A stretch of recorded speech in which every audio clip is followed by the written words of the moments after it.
Bonjour à tous et bienvenue dans notre rendez-vous de conseil en bricolage. Aujourd'hui sur notre chantier, passons à la phase électricité, l'occasion pour moi de vous parler isolation électrique. Donc lorsque l'on parle d'électricité, forcément on parle de fil électrique. Si comme moi vous n'avez pas vraiment confiance à force d'avoir pris plusieurs décharges de 220 volts, je vous rappelle la première norme de sécurité à respecter, couper bien sûr le disjoncteur. Au minimum, coupez l'arrivée d'électricité dans la pièce où vous travaillez afin de vérifier s'il y a du courant. C'est très simple, on utilise un voltmètre testeur. Pour ce faire, on met le voltmètre en contact sur le fil ou dans les trous de la prise. Si le voltmètre s'allume, c'est qu'il y a électricité, donc il faut aller couper le disjoncteur. Alors lorsque l'on fait des travaux en électricité, la première chose à faire, généralement, c'est d'isoler ses fils.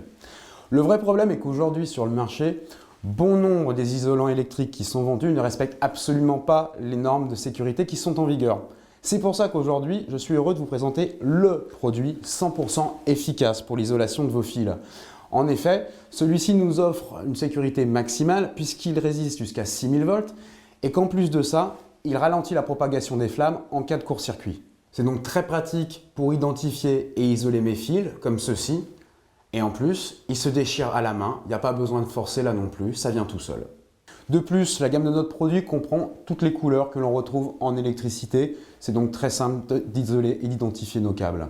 Rappelez-vous qu'un travail bien fait, c'est avant tout un bon choix d'outils. C'est-à-dire des outils sûrs, performants et adaptés à votre besoin. Pensez-y la prochaine fois que vous irez vous équiper. À bientôt.